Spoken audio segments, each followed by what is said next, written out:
Super Mario Bros. 35 is out now, and it's freaking fun! It's free and makes playing the original NES Mario game fresh and awesome again. There's one thing I noticed though, it's that a lot of people suck at it. These are 10 tips you need to help you win every match of Mario 35.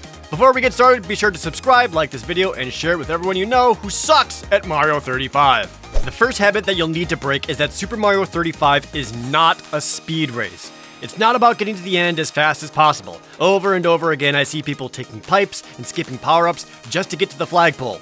You're not racing to the end, you're trying to outlast everyone else and send enemies to them. This means avoiding things like pipes that skips most of the level, such as this popular one in level 1-1. You can get more items, coins, and enemies to attack other players with by staying above ground. Since you'll be replaying earlier levels over and over again, there's no point in rushing forward, because you're not trying to beat the game, just trying to beat everyone else. This also means it's okay to stop and breathe for a moment. It's okay to pause and let enemies pass or set up a safer jump. Focus on lasting as long as possible, rather than getting to the end. Much like most other Battle Royale games, Mario 35 is about building your resources and then attacking players. There are 3 main resources: power-ups, coins, and time.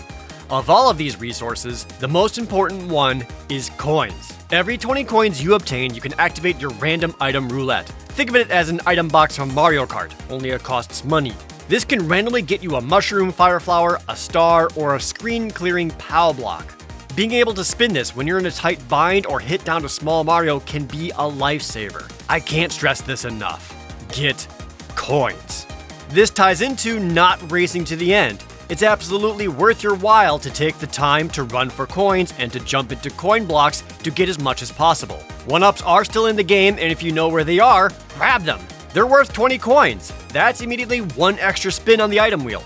Because in Mario 35, coins are life. You need them. You'll need more coins than you realize as you get into the late game. 40 isn't enough. 80 isn't enough. Be satisfied when you have about 200 coins. That's 10 spins on the item wheel. And if you're desperate for a fire flower and keep getting POW blocks and mushrooms, you'll need as many spins as you can get, as they can disappear fast. Once you have 200, you can prioritize getting coins less, but I wouldn't pass up an opportunity for an easy 1-up or other coins if I got the resources to handle it. Get coins. The other major resource, besides the obvious power-ups to get extra hits, is time. The way to build up your time is to defeat enemies and reach the flagpole. And at the start, you'll have very little time. It's imperative to kill enemies to build as many seconds as you can. And there's several tricks you can do to capitalize on it. Every enemy is worth a certain number of seconds on their own, with more difficult enemies like paratroopers and Hammer Brothers worth more than a typical Goomba. You can get the most time by using the tried and true Mario jump. In a tweak to the original game physics, you can hold jump to bounce Mario off of enemies to easily line up multi-stomps in a single jump. Instead of building up to a 1-up though, it makes each subsequent bounce worth more and more time. When there's a long string of slow-moving Goombas, use them to build up extra time. The easiest way to build up seconds is with an invincibility star, but you'll be moving fast enough and have enough enemies, especially in the early game, to end up with a huge profit of time afterwards. This makes the easy stars in levels 1-1 and in 1-2 the best places to build up time. You'll know the stars are always there and in a reliable place.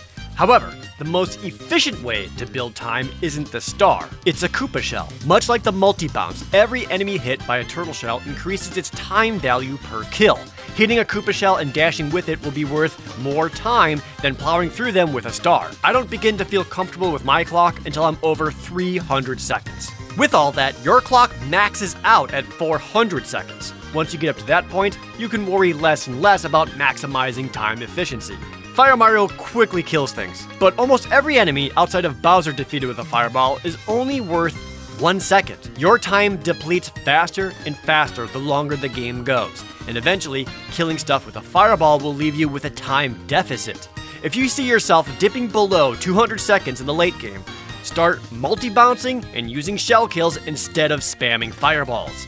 Once you've got yourself a Fire Mario, got a bunch of coins, and built your clock to be over 300 seconds, you can start plotting your route. Going through levels 1-1 and 1-2 over and over again will help you sustain and stay alive, but you're not sending any threats to the other players and making them spend resources. That said, 1-2 is very valuable because of its easy warp zone access. When you finish a level at a flagpole, you have no idea what the next stage will be. Get to the warp zone though, and you've got up to 3 options to choose from. With enough resources, you can safely start going to castle levels like 1-4, knowing that you'll be able to start sending Bowsers to your opponents. Or with a Fire Flower, going to 2-2 to send bloopers and Cheep Cheeps. But this also means being aware of levels to avoid. For example, level 1-3 is a resource sink. It's slow to move through and takes up your time, and there aren't a whole lot of coins to grab. Even worse, the entire thing is a pitfall and can quickly end you with one mistimed jump. Low on resources or don't like your warp options? Then just warp to 1-2 again and look for new options. Going back to 1-1 when you're looking for means to attacks is going to set you behind. That said, when you're ready, go after the harder enemies. The basic option is to go to castle levels and take out Bowser to send to opponents. He's an okay option, but he's on the slow side and predictable. Instead, one of the most powerful enemies to get is the Hammer Brothers. Their patterns are harder to avoid, and there's always 2 of them together. These bastards alone can completely change the dynamic of a level. Even scarier, they chase after players. They can't be ignored because they'll come from behind and punish. All the more reason you want them to go after other players. The same goes for Lakitus, Spinies, and Buzzy Beetles. These are your game enders, and any player without a Fire Flower and not enough coins will get murdered. If you find yourself on the receiving end of an onslaught of enemies, there's a couple tricks you can do to save yourself. Pay attention to your map at the bottom. It gives you a heads up of what's coming. If you see a lot of Hammer Brothers or Bowsers and you're not ready for it, then it's best to avoid them. Pipes that bring you into another part of the level erases the entire timeline coming up. Beanstalks do the same thing. Not only does this get rid of the enemies already placed, these areas nullify all new enemies sent to you. Even better, especially with the beanstalks, you can get a bunch of extra coins and help you build back up if you fall behind. These are your safe havens for when you need them. Once there are 5 or less players remaining, the classic music will speed up and alert you of the fact. This is when you need to focus on how to take out opponents. Check your resources. Do you have enough coins to get out of tight spots? How's your clock? Do you need to build seconds? The clock becomes especially important because time depletes faster and faster as the game goes on. When it turns red, it's at max speed. Once it's red, Fire Mario can't keep up with killing enemies to build time. You'll need to change to multi-stop and turtle chain kills. Even the star can fall behind a bit, and the less players that are around, the less enemies there will be to build time off of. There will be games where the first player to clock out will lose. At this late, your seconds are more important than coins. Don't forget that you can select who you're sending your enemies to. Random doesn't help and is the least strategic option. Don't bother with it. If you're getting a lot of high-value enemy kills, send them to the person with the most coins. If they're not in a good position to deal with it, this means they'll need to spend some resources to get around your threats. Conversely, sending easy enemies like Goombas and Koopas to players with low time may just help them build back up. The lowest time option is worthless in the mid-game. Everyone will have gotten at least 1 star by that point. You might be able to slow down someone at the start and more likely to chip away someone's clock in the late game when it's counting down even faster. Also check for when you're being targeted by multiple people at once.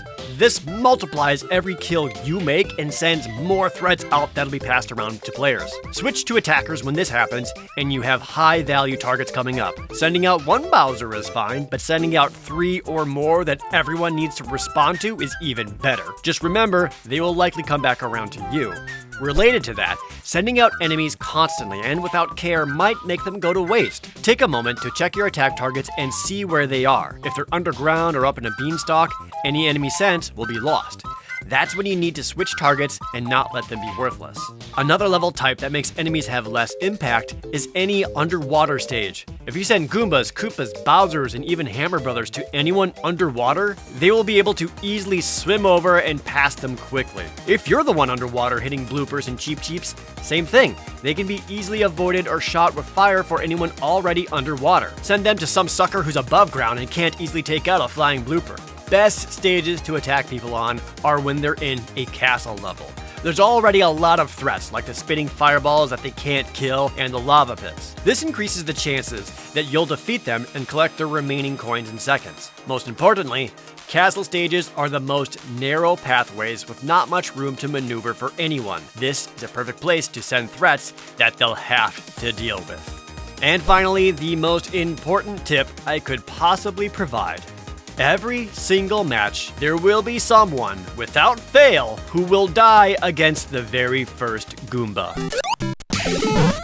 Any other tips that you could think of that I didn't mention here? Tell me about any other meta strats you've developed in the comments. Or if these tips helped you win, let me know in the comments down below. And don't forget to like, subscribe, and share this with everyone you know who sucks enough to die at the first Goomba.